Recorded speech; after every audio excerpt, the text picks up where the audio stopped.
بسم اللہ الرحمن الرحیم۔ پیارے دوستو، السلام علیکم ورحمۃ اللہ۔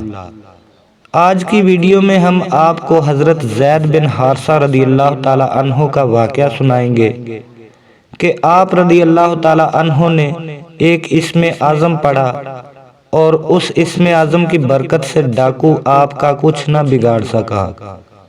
واقعہ شروع کرنے سے پہلے آپ سے گزارش ہے کہ چینل کو سبسکرائب، ویڈیو کو لائک اور بیل آئیکن کو ضرور پریس کر دیں تاکہ مزید اچھی ویڈیوز آپ تک پہنچتی رہیں۔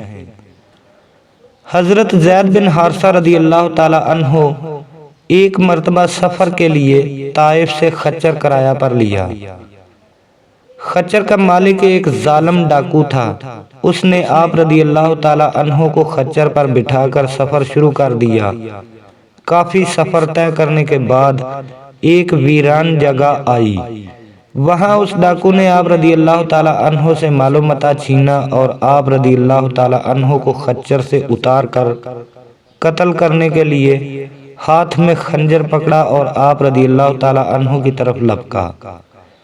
حضرت زید بن حارثہ رضی اللہ تعالی عنہ وہاں دیکھتے ہیں تو اس جگہ پر اور بھی کئی لاشیں پڑی ہوئی تھیں۔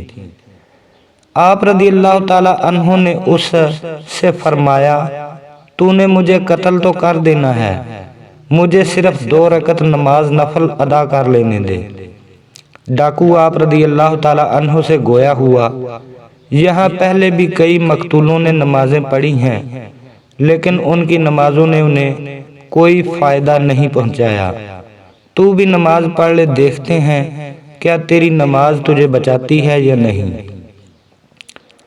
حضرت حارثہ رضی اللہ تعالی عنہ فرماتے ہیں کہ جب میں نماز سے فارغ ہوا تو وہ ظالم ڈاکو مجھے قتل کرنے کے لیے میرے قریب آیا۔ میں نے بارگاہ الہی میں دعا مانگی اور پڑھا یا ارحم الراحمین، تو غیب سے ندا آئی، اے بدبخت، تو ان کو قتل نہ کر۔ ڈاکو نے جب یہ آواز سنی تو وہ ڈر گیا اور ادھر ادھر دیکھنے لگا کہ یہ آواز کہاں سے آئی ہے۔ جب اسے کوئی نظر نہ آیا تو پھر وہ خنجر ہاتھ میں لیے میری طرف لپکا۔ میں نے پھر با آواز بلند کہا یا ارحم الراحمین، پھر غیب سے ندا آئی، اے بدبخت، تو ان کو قتل نہ کر۔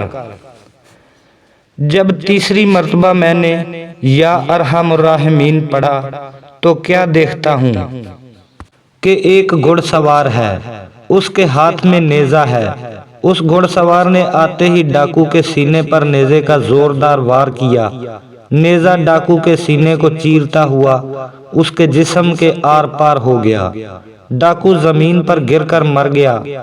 آپ رضی اللہ تعالی عنہ فرماتے ہیں، پھر گھڑ سوار مجھ سے کہنے لگا، جب آپ نے پہلی مرتبہ یا ارحم الراحمین کہا تو میں 7ویں آسمان پر تھا۔ جب آپ نے دوسری مرتبہ یا ارحم الراحمین کہا تو میں پہلے آسمان پر یعنی آسمان دنیا پر تھا۔ جب آپ نے تیسری مرتبہ یا ارحم الراحمین کہا تو میں آپ کے پاس آپ کی مدد کے لیے پہنچ چکا تھا۔